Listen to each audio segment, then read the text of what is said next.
I'm Chris. I'm Sandy. And this is Parenting Autism.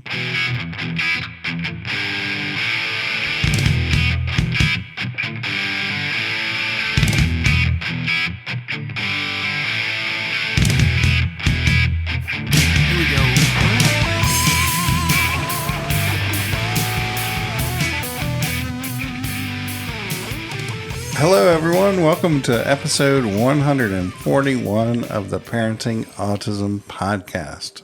We are broadcasting live, previously recorded, at our home studio in Florida. Does that even make sense? Nope. Okay. Take it away, Sandy. All right. Well, it's the last day of August, and it's hard to believe that August has already passed us. But we wanted to hop on here and just kind of catch the listeners up on life for pretty much the past month. So we were able to go on a vacation, and we had a wonderful time. We did. We were able to go to Northern Ohio, so we'll give a shout out to anybody in the Loudonville area. That's between Columbus, Ohio, and Cleveland, Ohio. And we've been to Cleveland before, but we had not been in this area. And boy, is it beautiful. We really were surprised, weren't we? Yeah. Like, my friends were like, there's mountains in Ohio? I'm like, I don't know. I'm going to find out. And there were. And you and Bryce did a hike. And we met up with your brothers and their wives. We had a really, really great time up there. Nice, relaxing, small town time. Yes, and I was able to balance resting and some adventures. I think one of the neatest things for me was that we were in Amish country quite a bit, and I had never really been around that to that extent. And so to just actually be sitting on the porch of the home we were staying in and hear the sounds of the horse going down the road was really cool. And then we'd be on the road, and then you would randomly see somebody riding in their horse and buggy on the main road, you know.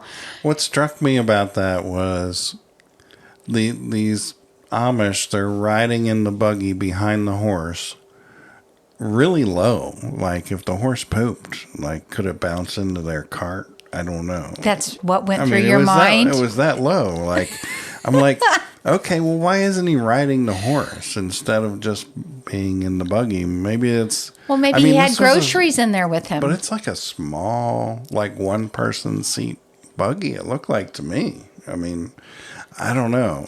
But, you know, it was different. I was like, wow, he's like low to the road, and, you know, they get worried when cars come up on them, and...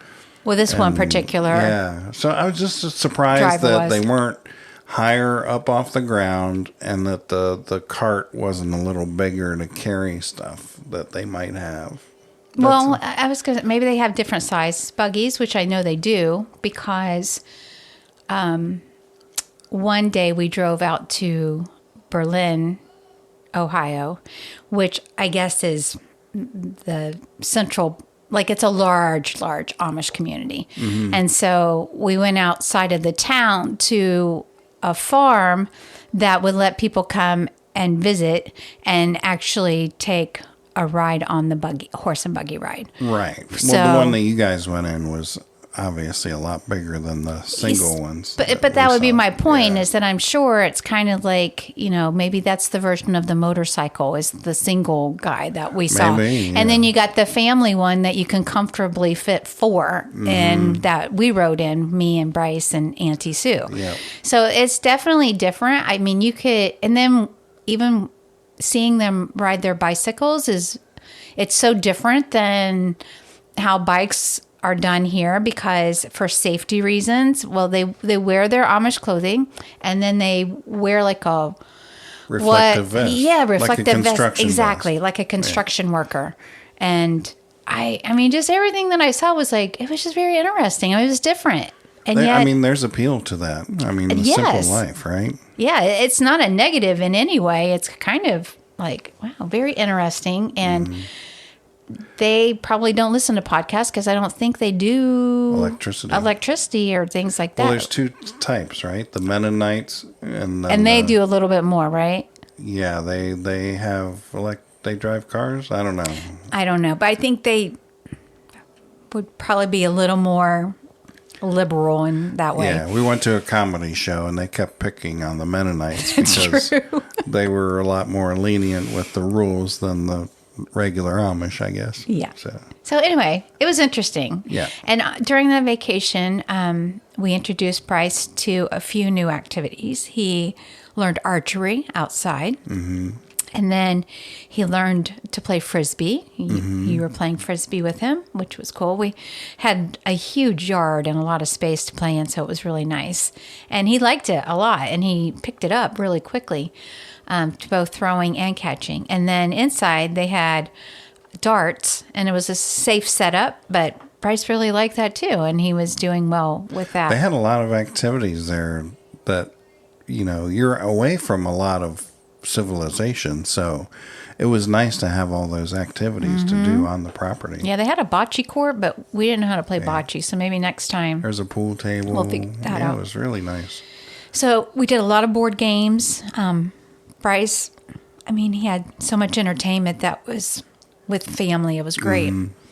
Yeah, and then Bryce and I went on the hike, and I think after our last hike, he needed a confidence boost because we didn't make it to our destination the last time we went hiking. Mm-hmm. So I found a fairly easy hike to do to a waterfall. It was a mile in and then a mile back. And he did really well. We saw a lot of things. It was right next to a river, the trail was. And then we went into the woods to find the waterfall. We found it. It was just a trickle because it hadn't rained in a while, but it was just fun. And he was able to stand under the waterfall and let it feel the drips or wetness whatever of it. It was. Yeah, and that was really good for him. And it did build his confidence. So yeah, I think he's back on board to do it again now.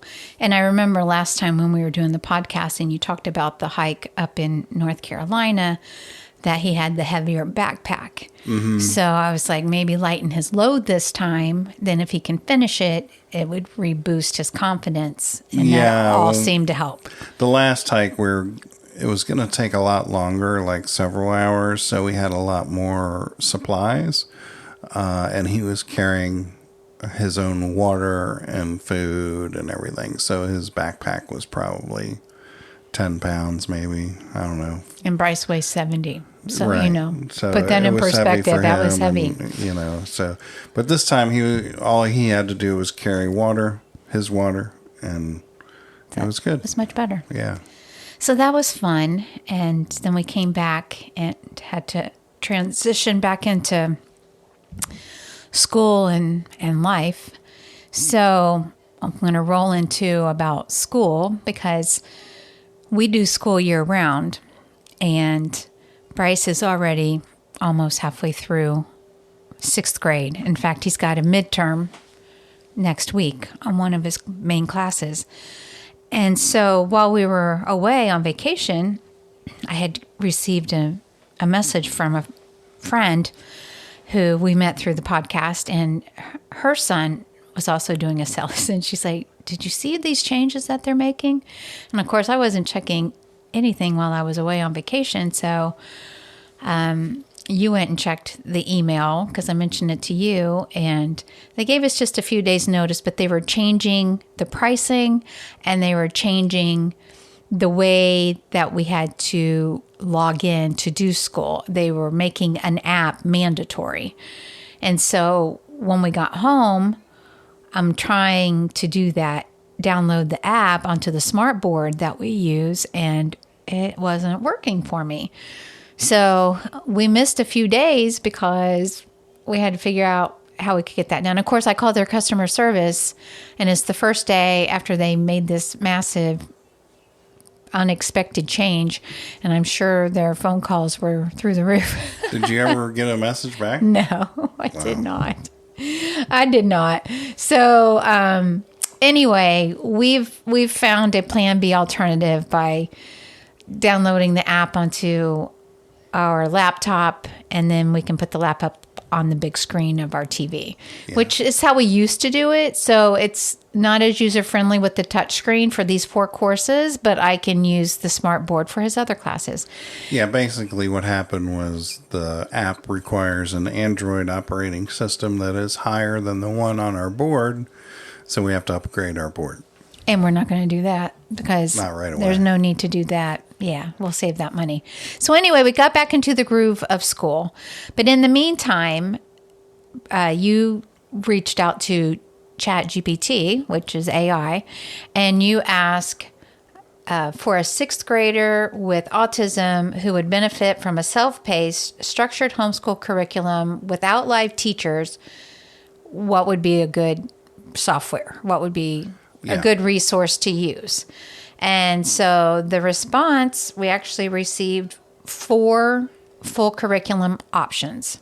And so I thought we would just share those on the podcast, because there may be somebody else who is looking for, software for their child for homeschooling. So anyway, what they said about these is that they use clear instructions and they avoid overwhelming sensory input.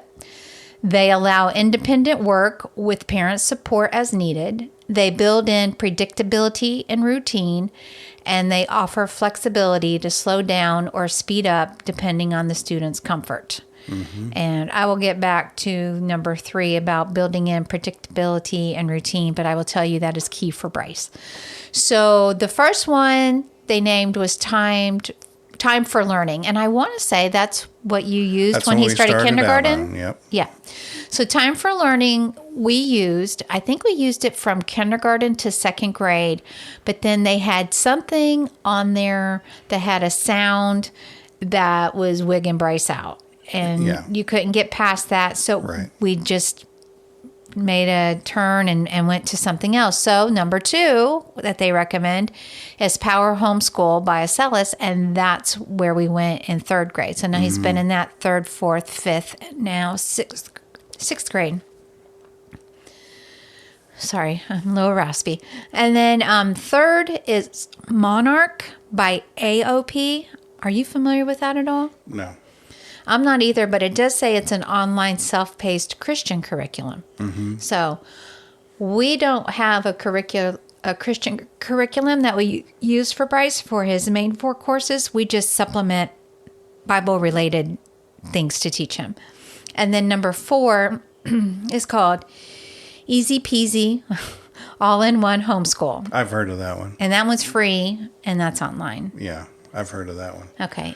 And they say that one's kind of laid out day by day. It's a full curriculum laid out day by day. Why don't you take a drink? Okay. And so on that note, I've heard of Easy Peasy, but I probably looked at it in the beginning when I was looking at curriculums, but I know we were doing BJU Press for Bible, Bob Jones University Press, and then you stopped that.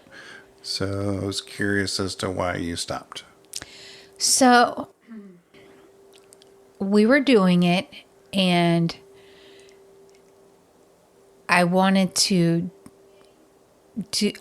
add in some others to that. So it wasn't 5 days a week of the Bob Jones. And part of the reason is it's maybe a little slow for me. I don't know. And it's like, what is he in, the 2nd grade curriculum or 1st grade curriculum? Maybe 2nd grade curriculum. So, he seems to like it okay.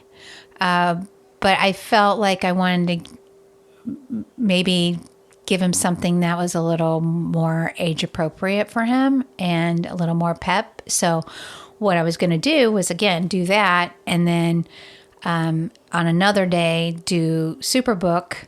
And then on another day, find another curriculum, which there's another one I'm looking on. But Bryce likes Superbook so much that he trumped. So then I say, well, let's do your Bible class. And no, Mommy, let's finish Superbook. And then when we finish all those, and honestly, he's learning so much from Superbook. Mm-hmm. And the BJU one, because it is like still, I think it's 1st or 2nd grade. I think it's 2nd. But there's still back on the basic Bible stories. And Superbook had that at first, but now they've taken him into the stories that you don't hear every day in like Sunday school and they stuff. Still keep his attention. 100%. And tell people what Superbook is. Okay, so Superbook is a cartoon. I think we've mentioned it before, but it's worth mentioning again. It's kind of based, if you're an adult close to our age and you remember the Jetsons and how everything was futuristic, that's how this is based for kids. There's a boy and a girl that are friends, and the boy has a robot because his dad is some engineer who created it, and everything is kind of futuristic. So like they fly around in cars and things like that. But yet what they do is they will start with the characters in real time, and then there's some lesson that one of the kids needs to learn. And so Superbook will come and transport them back to the Bible time. And then they will meet the characters of the Bible and get involved in whatever is happening in that particular event. Mm-hmm. And then they learn their story from it. Then they get transported back to real time. And then they apply that lesson to real life with whatever it was. I mean, it's cool. Really, really good. Yeah. I enjoy it more. Find. It was a great find. Yeah. They had seasons on Amazon Prime, but we ran through those seasons. So Bryce said, I think there's more on their app. And I'm like, there are? I thought we were done. And I found their app. They've updated it. And not only do they have 5 full seasons of episodes, but they also have games that are interactive that they can play. And we haven't gone there yet because right now he's just so focused on watching the episodes. Mm-hmm. But that's going to be part of his Bible also, is playing the Bible games that are on there. And then, there's another one that I just saw that I'm going to look into to add. And then another thing that we do is if through our church, they have Treehouse Takeover, mm-hmm. and he loves that too. So if we don't get to that on Sunday, that he doesn't see that, then I work that into the week as well. So I'm just trying to mix it up. Yeah, it's good. So there's nothing wrong with the BJU, but these other resources I'm using for now don't cost anything, but I would pay for that. I may look at it again and see if there's something, if he's ready for something that's a little bit older for him and that might be more interesting. So we'll see. Mm-hmm. But on that note, when you printed out the AI, the AI request, they put, that this is the full curriculum options for like your 4 main courses. So we have mentioned before in past podcasts when we've talked about school that Bryce does language arts, he does math, he does science, and he does social studies. And social studies is like what I knew as history as a child. And now they said you should also add subject-specific classes. So they gave a recommendation for math called CTC Math. And I'm not familiar with that, but they said it's very autism friendly. I feel like Bryce is already getting so much math with Acellus right now. And he's doing well with it, but he gets overwhelmed with it. He gets really overwhelmed when he has to write out the work. If he's doing mental math, he is good all day long. But we're into fractions and dividing and multiplying and adding and subtracting fractions. And he knows it and he can get it. But I think because it has more than 2 steps, 2 to 3 steps, sometimes you got 5 or 6 steps. So, I keep telling him slow and steady wins the race, but I know it's hard for him. It's long for him, but he's learning it and he's doing well. But anyway, so I don't have an extra math that I add on, but for reading and language arts, they recommended Nessie, which is great for struggling readers with dyslexia or autism, or Reading Eggs for the younger kids. And I know you did Reading Eggs when he was younger as well. We have 2 extra curriculums that we use for language. Yeah. Because we feel that Bryce needs that extra work in language. Tell him about that new one we found. I will. And if I can think of the name of it. It was a cactus. Can you think of the name of it? Oh, okay, so I'm going to start with the first one. You said cactus, and then but there is a cactus. I know. Okay. So the first one is called EduClub, educlub.com or org. I don't know. You'll find it. It's either .com or .org. But anyway, we've been using that for 2 years because I had him do third grade vocabulary while he was going through fifth grade. And that was a great find. It has vocabulary words that he has to spell, and he has to learn the definitions, and they have like 9 different game formats for him to learn those same words within a week. Is he using the keyboard on those? Uses the keyboard on those.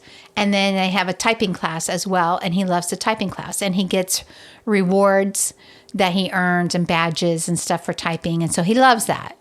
And he's done really, really well with that. And he's become so independent that now he knows which ones he does in a day, and I don't have to be there for him. So that's gone really well. And he's in a 4th grade level now for that. So you just showed me another one. You said, hey, check this out for him.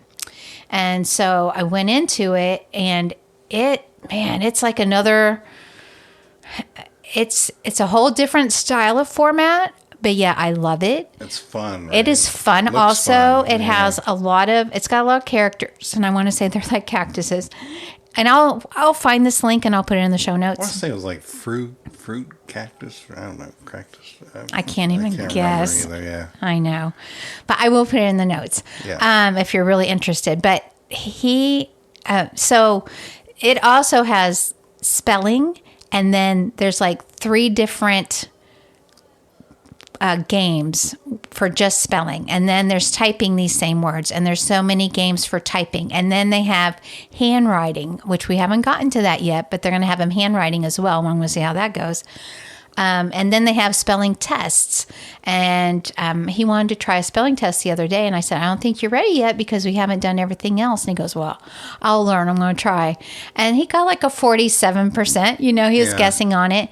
And I said, that's fine as long as they'll let you take it again. And they will. They'll let him retake it. Good. So, he's loving it. But I will say that I started with 6th grade because that's where he's at on his other classes. And I was like, no, this is way too much. It was just way too much for him. So I'm like, let me scale back to 5th grade and see how that is.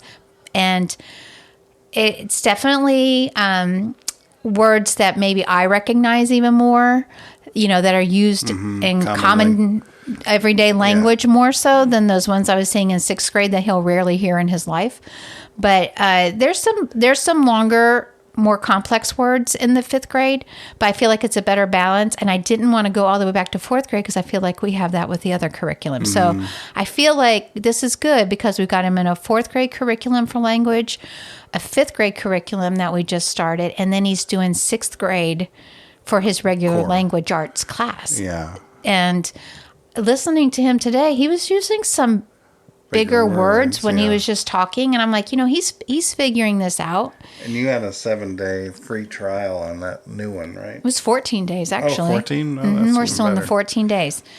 So it's definitely a winner. We'll keep it, and that's just what we recommend. Just finding where your child needs those extra classes, the extra support, and then you can find ones for that. Writing, they put on here Institute for Excellence in Writing, which is structured step-by-step video-based. Now, on writing, Bryce is still not a fan of writing, and we've kind of said, you know what, you're going to have to communicate in some way, so we really focus in on typing, and he's a very good typist. He can write. It's still hard for him. I still see that the letters are still, something doesn't transfer from the brain to his hand correctly. Yeah. He's not getting much practice with it either. He doesn't. So. His therapist for speech and OT, they're very good about having him write stuff every week, and it is very hard for him. When they tell me, they'll be like, it took us pretty much the whole hour to get this done. We all know it's hard for him, but I kind of let them be the bad cops, and I'm the good cop, and I do that. But every night, I will have him write out cards, like thank you cards, because it's important to me that he knows A, to do that because it's a polite thing to do, and B, that it's his handwriting that is doing it. And I've noticed in his confidence, like I'll be like, well, if you write this, I'll write that. And I'll tell him, I'll write this right. He goes, oh, no, I got that. I can write the whole thing. Mm-hmm. Great. Where, believe me, a year or two ago, he would have welcomed me offering to write part of it. Yeah. So I can tell, like, he's not opposed to it completely. He just doesn't like to do it a lot.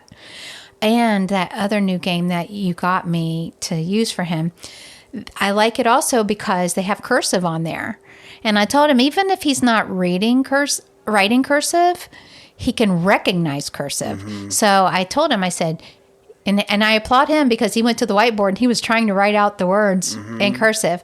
I said, it's complex, buddy. If you don't want to do that, that's fine. But at least you can learn to read it, because he calls it like scribble. He didn't know how to read that. It's a great software. I think some kids on the spectrum do better with cursive than they do printing. I think I've heard that before, but I'm not sure. I have no idea. Yeah, but anyway. And then the last one they recommended was extra for science and social studies would be Generation Genius, that they have short videos and worksheets that are good for visual learners, or Mystery Science, which has hands-on simple instructions. We had Generation Genius that we got the science experiments from? Yeah, and they're very good. They are really good, and I do want to start that back up for him. So I do agree that that's a good extra science. Bryce loves science, and his curriculum is really short. Like, they only give him baby doses every day, which is fine because honestly, he needs more time on math and language arts. But it would be cool, I think, to bring back in some of those science experiments for him. Yeah.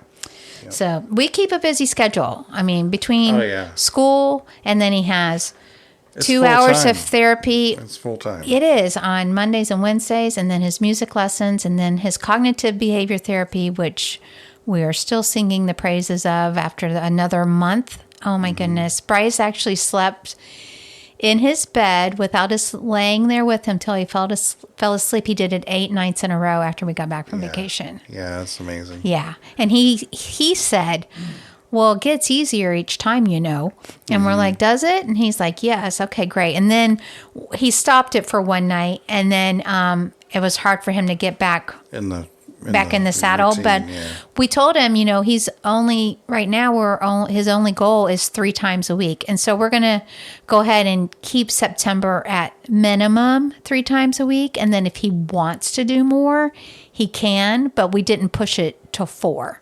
So we've been working with Bryce for, I don't know how long, trying to get him to sleep in his bed by himself, like without us. So before, one of us would have to lay down with him until he fell asleep, and then we could leave, which he does fall asleep fairly quickly. I would say within 30 to 45 minutes he's asleep, and then we can go back to our bed. But obviously we're not getting the sleep that we need if we're hanging out with him. So give us a few takeaways from that CBT therapy that you think helped him work through that and get over that hump to where he would do that for her, where we couldn't really get him consistent with us. Okay.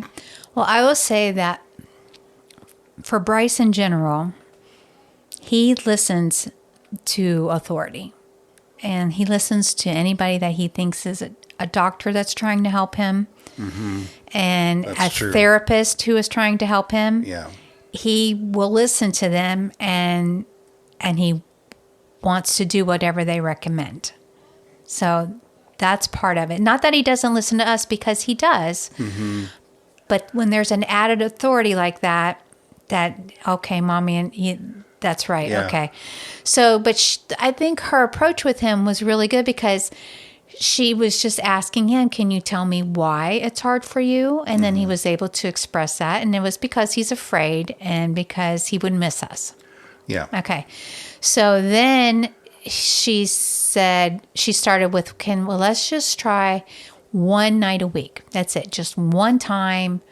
You got 7 nights, and you can choose which night works best for you, but I want you to try it just one night a week, just for 2 weeks, for 2 weeks.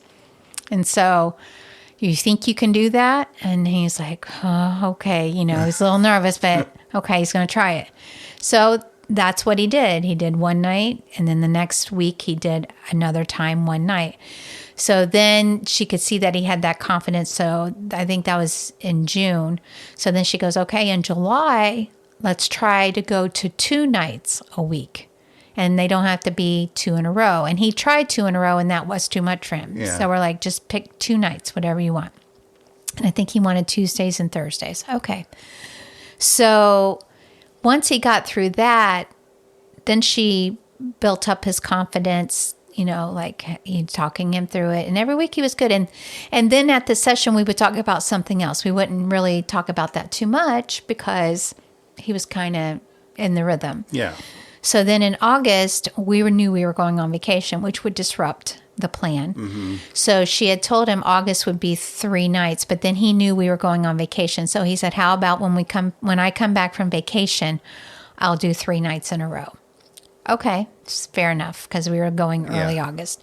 So when we came back, he was determined to do 3 nights in a row, but he ended up doing 8.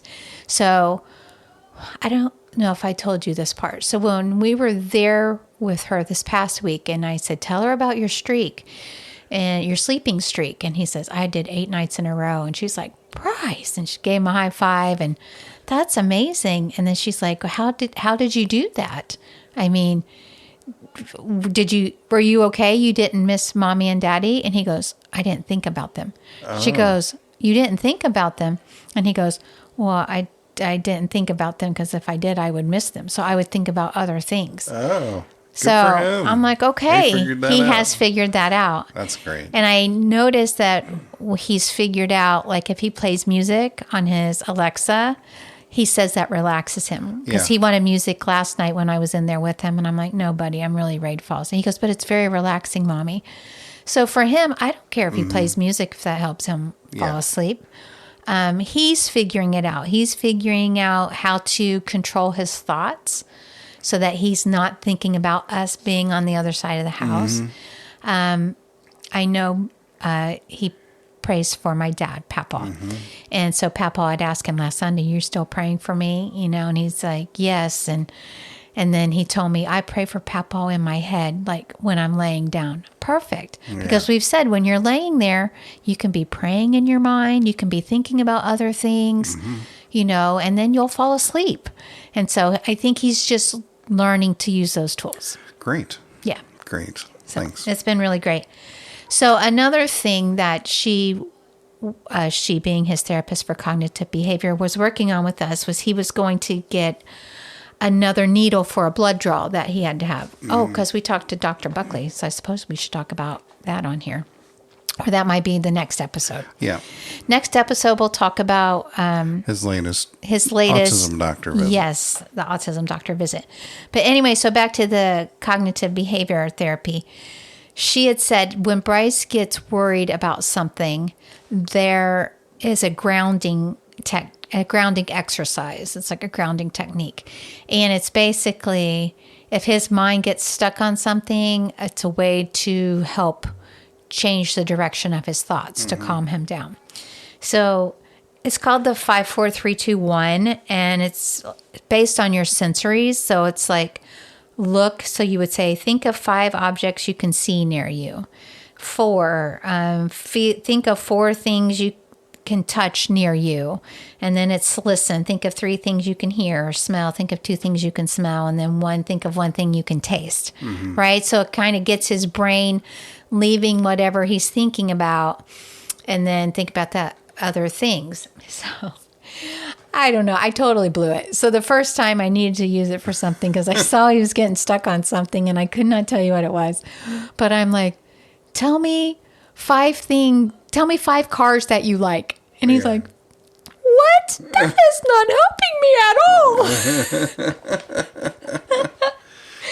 I'm like, okay. And I don't know. We worked through whatever it was, but I didn't even go for a sensory. I didn't realize it had to be like one of the senses. So Anyway, now I've got that in my mind, and hopefully if we run into this again, I'll be able to count him down the right way. But yeah, that time, let me just say, it can't just be 5 anythings because he's like, what?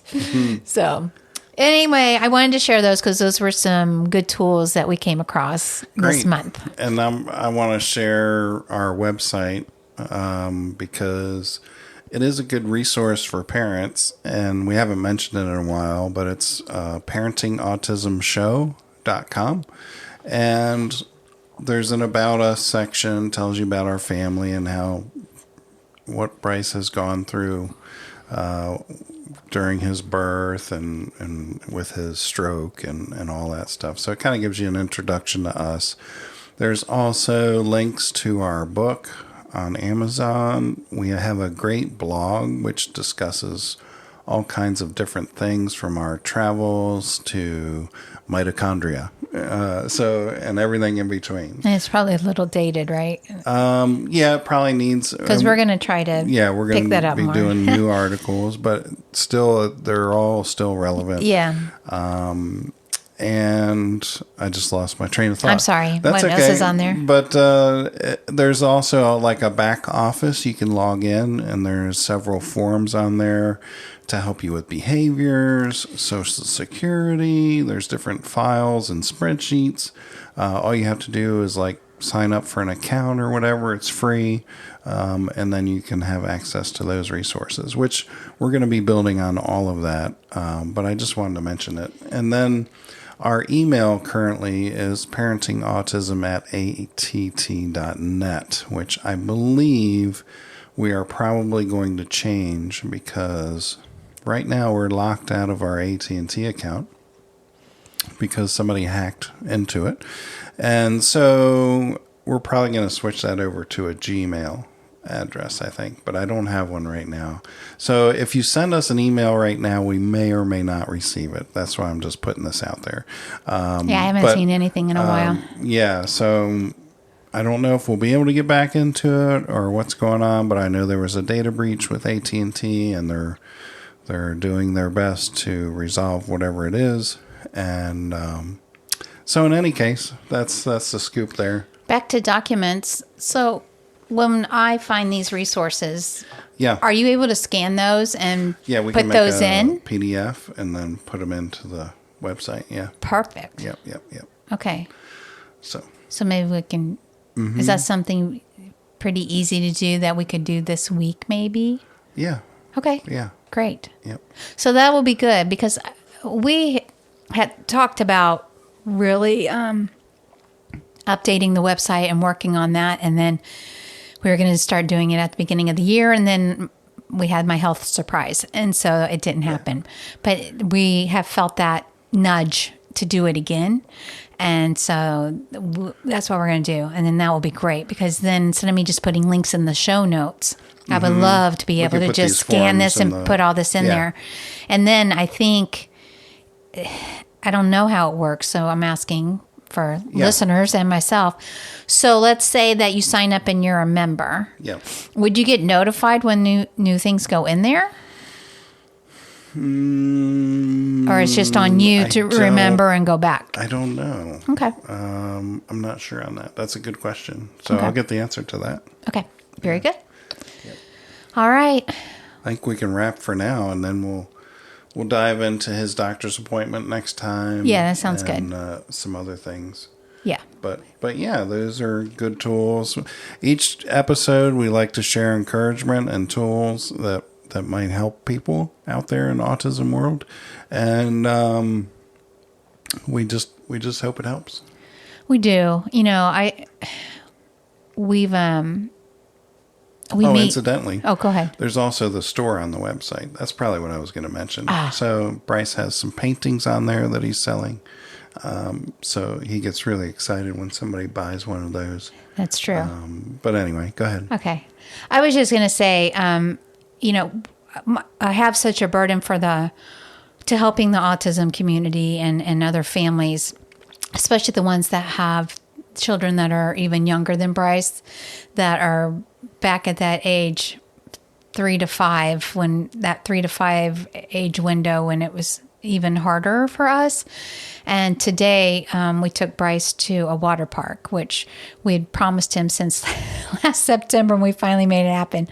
And there was a little boy who was there with his brother, and I saw him going into the water, and I saw his little hands going just like Bryce's always did, and he was on his tiptoes, and I'm like, I bet, because you just kind of recognize certain behaviors, and and then later his dad was trying to get him to come out of the water, and he didn't want to, and you could just tell, and I heard the way he was talking to him, like in the little short sentences with just a couple of words to try to help communicate, to eat his pizza and what to do, and and I really, there was such a part of me that wanted to turn around and say, I know, I get it. And, we're here for you. But then I don't feel comfortable enough to do that with a complete stranger, because maybe he doesn't know, you know what I mean? Or at that age, he doesn't want to know. Who does, who knows, right? Yeah. But I have been giving out our card more, and, to people that I see, and just say, if you know anybody in our autism community who could benefit from our podcast or from our book, please just share it with them, because it's just a resource. And many times their face just changes, and they're like, oh, yes, my fill in the blank, grandchild, son, daughter, I'm a teacher, I'm a therapist, It's like somebody somehow is connected to somebody in our autism community. So I do believe it's a mission field for us. I believe God has given us the membership to the autism community so that we can help other families, and help other families who are not in our community to understand how our world is better. So if you can share this, that's just what we're encouraging. Did you upload any recent YouTube videos? For anything on our channel? Oh, yeah. Well, from vacation. Okay, so we got some vacation videos. And I put one today with Bryce getting water dumped on him from the big bucket. The direct hit of water at the big bucket at the water park. There were some new elevator ones, Amish ones. Okay. Yeah. So anyway, you can always check those out. Quite a few since the last episode. I try. Yeah. So awesome. And I think it's Parenting Autism Show on YouTube. Yeah. You got to put in the show to find it. Yep. And you'll see our logo, the puzzle pieces. So it's easily recognizable. Yeah. All right, everybody. Thanks for listening this time around. And we'll be back at it soon. And until then, we hope these tips have helped you. And we'll connect again on the next time. Sounds good. Bye. Bye.